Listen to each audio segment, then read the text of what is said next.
A large portion of the money generated on OnlyFans accounts comes from a very small percentage of the subscribers. Surprisingly, there really are people that will spend thousands, tens of thousands, hundreds of thousands on OnlyFans creators. They are what we would refer to as whales. There's a debate to be had about whether whales are born or created, but there are definitely things you can do to get more out of them for a longer period of time. In this video, I'm going to show you exactly how to get more out of your whales. So your chatter's working away, traffic's coming in, everything's fine and dandy. New person subscribes, Sam. Sam seems pretty normal, pretty standard stuff. Just talks, he's friendly, he's chill. Chatter goes through the motions. Small talk, humanizing, making the creator seem like a real, genuine person. Transitions into the sexting and starts to script him. Sends him the first one, $25, $30, whatever it may be. He buys it. Great.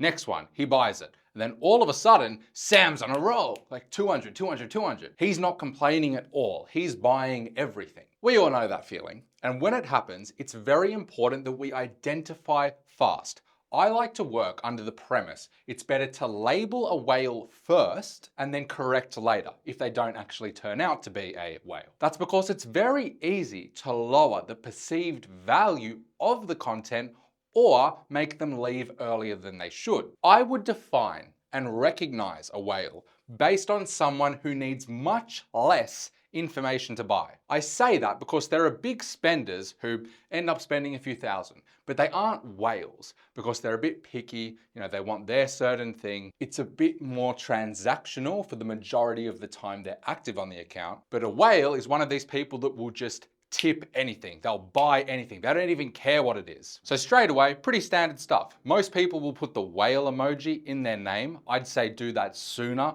rather than later.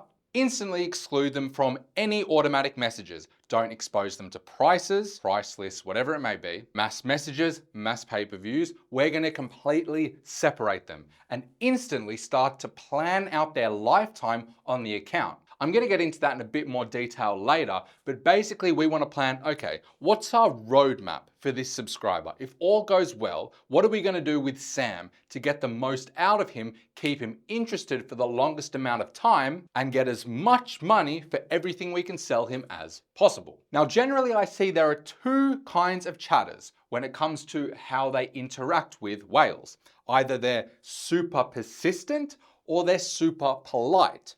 Now, what we want to get the most out of this whale is for them to sit in the middle. Most chatters will default to being bluntly persistent, always asking for money, not giving it as much care as they probably should be because they know getting money out of them is easy. Obviously, that can become a problem because while whales like to spend money and they like the creator buying the content, if they really feel as though they're just being used, they're going to have a shorter lifespan generally than if they didn't feel that way. This presents itself most when chatters are transitioning into selling, they're trying to bring up the matter of sexting, selling content, whatever, or when they're objection handling. When transitioning with a whale or anyone, it's important to follow a framework like this. Start with an opener. Start with a line that will start a conversation about a topic. Let's say, are you an early riser or do you sleep until 11 a.m. like me? Pretty harmless question. Doesn't seem like there's any sexual connotation, whatever. That starts the conversation of trying to get up earlier in the morning. Just having this conversation with this whale. It's all normal. Then that opens you up for your if you were here question. If you were here, how would you wake me up in the morning? Bang, that's gonna start the sexting. The thing about doing it that way is that they're not gonna see it coming, okay? They're not gonna know that you were trying to sell them all along and it's gonna seem like their idea. That means it's gonna be very easy to keep selling this whale if you just use different transitions every time and they're not gonna feel used. But on the other hand, if you just went, I have this really hot video that I really want you to see. I wanna let off some steam right now. They're gonna know exactly what you're trying to do. I have an entire video with 20 examples of other transitions, so you can watch that there. Now, whales don't tend to object. That's a core part of what makes them a whale. But there are times where their card might not work. They might not want that specific video. It can happen. And if chatters deal with that in a very poor way, that can cost the relationship too. And a problem with a lot of chatters, with any fan. Someone doesn't buy, so they get demoralized. They get a bit annoyed. They are bad at separating their emotion from their chats. You'll see a clear change in tone, a drop in their mood, maybe slower replies. If they do that with a whale and they start trying to move on to the next person, that is going to be catastrophic. Never allow changes in tone. They need to stay positive through every aspect of the sales process. Now, there's nothing wrong with trying to get them to buy. That's what this is all about. Objection handling is a real thing they need to be good at. But doing that with negativity is a bad thing. Pushes people away. And we don't want to push whales away. Now, on the other hand entirely, some chatters are great at conversation, relationship building, but they have no bite. They never ask for money. And it's usually the emotionally intelligent chatters who are trying to preserve this connection with this whale. They don't want to fuck it up. So it's good intention, but what you need to tell them is that whales don't leave because they've spent too much money. Generally, whales leave because they're bored of the content. They feel like they're being used for the money. That's a different thing. Or they're just bored of the conversation. So it is important, right? It's very important to engage properly and keep them around, be interesting, sure. But you can be asking them for money every single day. As long as you know how to transition properly so they don't see that you had a plan, so use my transitioning framework, and when they do say no for whatever reason, you stay positive. You don't change your tone, you don't seem pissed off, that's when it becomes a problem. There will be a point when this whale leaves, and it's going to be for one of those reasons. It's not going to be because they spent too much money. So take the money while you can. Most chatters will sit on that scale, like I said. So we want to make sure that they're right in the middle. They're asking for money a lot, but they're doing it in a polite way. We don't want them so polite where they ask for no money, because that's literally pointless. They are here to spend money, but we don't want to be rude when they don't spend, or be lazy with how we try to sell them. Transition properly, stay positive, you'll make a lot of money. A key component of maximizing how much you get out of your whales is going to be how you price your stuff. Obviously, when they first subscribe to the account, they're going to be exposed to your regular pricing because you don't know that they are a whale yet. That's why it's super important to label someone as a whale, even if you're not sure yet, so you can start conditioning them to pay what you want them to pay. That looks like not exposing them to price lists, tipping menus, mass pay-per-views.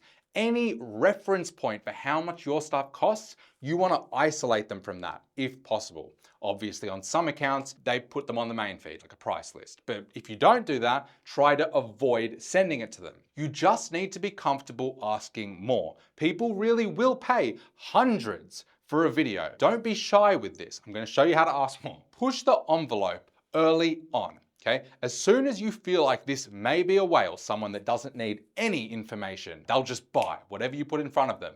Start bumping the price up. As long as you stay positive, you can keep increasing it every time you sell them just a little bit, 10%, 20%. If you get a bit of pushback, it's fine. Stay friendly, don't let your tone change. And a good tip for trying to push the price up with any sub is that you include some pictures or videos in the pay-per-view. That way, if they go, oh, that's a bit expensive, you can go, oh, well, I'll just take those extra pictures out. I'll just take that extra short video out. That way, it doesn't seem like you're just discounting the content. Content value is preserved. A pivotal moment with a whale is when you get them to tip more than $200 for a video, or whatever it may be. That's because, as we know, OnlyFans' limit for pay-per-views is $200. If you can get them to tip, $200 and you send them the pay-per-view for $200, so it's $400 or $600 or $800, then you've exceeded that limit and they're going to be conditioned to doing that. If you're always just charging $200 as a max, they're gonna start thinking, okay, that's an expensive video. We don't want them to think that. We wanna skew their perception so they feel like, oh, $500 is pretty reasonable for a long video, but you need to do it early on. As soon as you can, get a long, decent video that's reasonably valuable and try to sell it for more than $200 and keep doing it if they buy it. We also prefer to use single payments down the line. If the whale stays long term, we don't find it's ideal to keep on doing the multiple pay-per-view things. Everyone loves it. 20, 40, 60, 100, 200, 200, 200, fine. But then they feel like they have no control over their spending.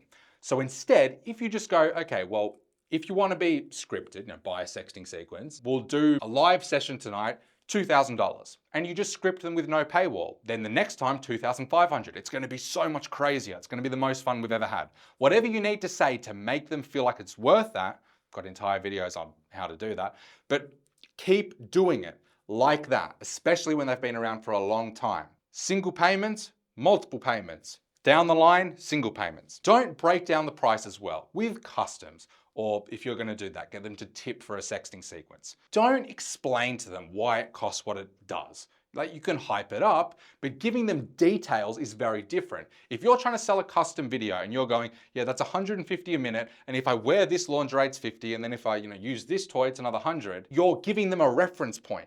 Don't do that. Give them a whole price, 700, 1,000, 500, whatever you're charging for it. You don't need to explain it. Just get them excited about it in general. That way, you don't open the door to negotiation and bargaining, and you can also just raise the price as you'd like to because you haven't set a reference point. Don't just do that for whales. You should probably do it for everyone. Like I said before, lack of variety is a really common cause for whales leaving, way more so than them spending too much money.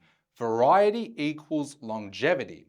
Sure, you can add variety by changing the content itself, what happens in it. The creator can take things in different outfits, different angles, different toys. That's not always possible. And usually they're not giving you enough content to keep it fresh that way. You need to change the sales strategy itself. A lot of chatters will only script people, use sexting sequences, 20, 40, 60, 80, and they do that back to back to back. And that gets repetitive and boring, even if the content's great. So what I want you to do is list all the ways that you could monetize a subscriber. Here's a quick list. You can script them. You can sell them a single pay-per-view, so a long, high-quality video. You can sell them individual photos, a custom photo set. So 10, 20 pictures, charge a couple hundred, even $1,000 for it. Custom video. You can charge for messages themselves, a morning message. People charge for that. You can get AI to write something if you really want to and charge for that. Voice notes, even AI voice notes. GFE packages, more so down the line, but just getting them to pay a fixed rate at the start of the week that covers them for content for that entire week, even if it's a couple $1,000s. Like I said, moving to single payments helps you to keep them for longer. And video calls. Not every creator is going to do that, but it's something to consider. I would advise not doing any of these sales strategies more than 2 times in a row, especially scripting people. Scripts are great, don't get me wrong, fantastic. They're probably one of the best ways to make money on OnlyFans, but if you're only doing that, people are gonna get bored of it. And beyond that, change your pricing as you go. If you're gonna script them a lot, and you go 15, 35, 60, 100, don't do that every time. Do whatever you can to make things seem different. 20, 50, 100, whatever it may be. And a bit of a whale cheat code for you. Charge for non-explicit content. Not enough people do this, but you can really sell videos of the creator talking, cooking, eating, doing their makeup. All examples of videos we have sold for close to $1,000, even more sometimes. It's not going to work for every subscriber, but there are a lot of whales who are interested in content that has that sentimental value. And a lot of the time they aren't even aware that they would want something like that. So you kind of need to read the room. Is it a guy that is very emotionally invested, or do they just like seeing sexual content? Here's a good transition that you can use to try and bring up the idea of a video like this. I have a transition called the annoying sub-transition. Basically, you start with an opener saying something like, oh, there's this guy who's being so annoying. He keeps begging me for a video of doing something, but I've told him no a million times. They're probably gonna bite on that, going, oh, well, why is he doing that? What's the video? Have a bit of a conversation about it, seem hesitant, like you don't wanna tell him straight away. What we're doing is building the value of this video. Say, oh, it's a video of me doing my makeup. That's really personal. I would never send something like that, even with everything I do on here, whatever you can say, and see how they react. A lot of the time, these whales are gonna go, oh, like that would actually be amazing, but I understand you don't wanna do something like that. You transition into the possibility of selling it by saying, Well, just so you know, if I was gonna make it for anyone, it would be you. There, you didn't go, oh, I want to sell you a video of me doing my makeup. You transitioned into it naturally to see how they could react, and then you can sell it to them. Seems like their idea. Just experiment with it. If you always stay positive and you don't pressure too much, you'll be so surprised what people want to spend money on. I really hope you're taking value from this video. If you are, I would love it if you would just quickly leave it a like. It helps me out a lot. I drop videos like this multiple times a week, so if they help you, consider subscribing, share it with your friends, and if there are any problems that you are facing that I could make a video on to help you, leave it in the comments and I'll try to get to all of them. Thank you. Then we have the GFE problem. Chatters tend to default to making whales feel like they're in a relationship with the creator. And I see why they do it. There's some short-term benefits. They'll probably spend a lot of money, especially at the start, and sometimes it's fine and dandy. They just go, yep, we're in a relationship where I'll never meet her, and I just spent heaps of money on her on OnlyFans. A lot of the time, it becomes a nightmare. I realized this when one of my friends said to me, aren't whales just the best thing ever until they're not? All of a sudden they demand for meetups. They're annoyed about paying. They want to change platform, get her number. They see socials content promoting the OnlyFans that doesn't mesh with this illusion you've created. And it just becomes this big difficult mess. And I realize we don't have that issue because generally we will position the relationship for what it is. They're on OnlyFans, they have more of a friends with benefits type of relationship. I'm not saying you can't make them feel like they are special and you have a unique bond. But if you start saying to them, yeah, I'm not talking to any other guys on here. I hope you're not talking to any other girls. Maybe one day we'll meet each other. You shouldn't be saying that, but some people do. It's not necessary, and people do that because it's easier to tell them they're in a relationship than genuinely just be engaging to talk to, interesting, give them the experience that they are after. That's difficult. Just try to be the person they can come to at the end of the day, talk about their problems, you'll give them advice, you'll listen, and give them the experience that they want when they want to buy content and that sort of thing. Be humorous, funny, build commonalities with them, shared experiences that you both have. But a key part of this is don't reject it when they are constantly trying to say they're in a relationship. Sometimes it's just gonna happen. I'm saying don't pursue it yourself because a lot of the time it is gonna become a nightmare. And we have plenty of whales that have spent over $50,000 that do not think they're in a relationship. How do we preserve these whales for the longest amount of time possible? Communication quality is a massive driver of this. You need to be having proper, fleshed out, engaging conversations with these subscribers. And the one single biggest factor that determines how a conversation feels is the energy and the tone behind your messages. It takes one dull, boring, or subtly rude chatter to ruin an entire relationship with a whale, even if they're not trying to be. If a whale's particularly sensitive, which a lot of them can be, and they go, the other night, you didn't seem like you wanted to talk to me at all, even after I spent a bunch of money. That can be enough for them to leave. I've seen it happen before. If a chatter does that, even unintentionally, don't let them talk to them. If any chatter uses single message replies, which they shouldn't be doing anyway, but especially with a whale, don't let them talk to them anymore. Cool, haha, okay. Not worth it. A good trick to keep the conversation fresh is to do what I call story per shift. Get the manager or whoever's supervising the chatters at the start of the shift to just give the chatters a story that they can tell all the subscribers that the creator did that day. But not some bullshit like, oh, I'm in bed, scrolling, I saw my friend. Actually make it a bit engaging. For example, I was running today and I saw some guy get arrested. They full slammed him on the ground. Something random and a little bit interesting. That's how you keep it fresh. Make it seem like the creator has the most interesting wildlife possible and you'll really stand out. Send the whales regular, personalized videos, voice notes, hope you've been doing well, I did this today, I got this new outfit. Use their name. It makes such a big difference.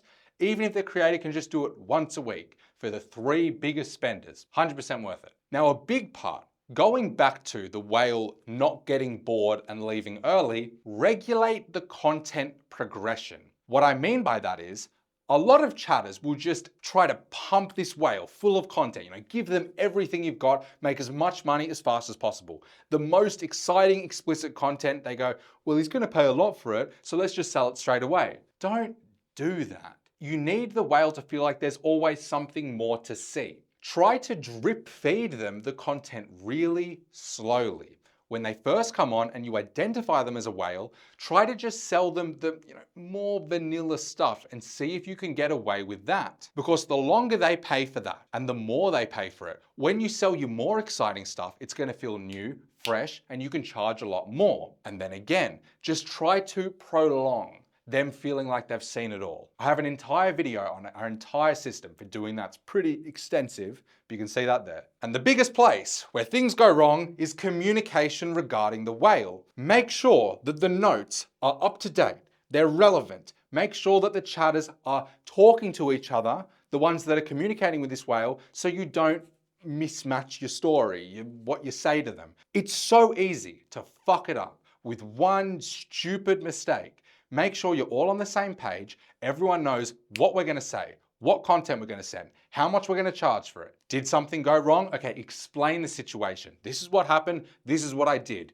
Do this going forward. Monitor that. Make sure that they are actually communicating or they're gonna fuck it up. You might not even realize, and all of a sudden, that whale you had that spent 20 grand is gone. Communication is key. Obviously, one of the biggest parts of preserving whales is gonna be the connection that you create. Not GFE, like we said, but you wanna make them actually like you, want to engage with you, because the more they engage with you, the more money they're gonna spend. That's why I really recommend that next you watch this video all about how to build actual connections that you can sustain for a long amount of time and are extremely profitable. So watch that, that's there, enjoy the rest of your day.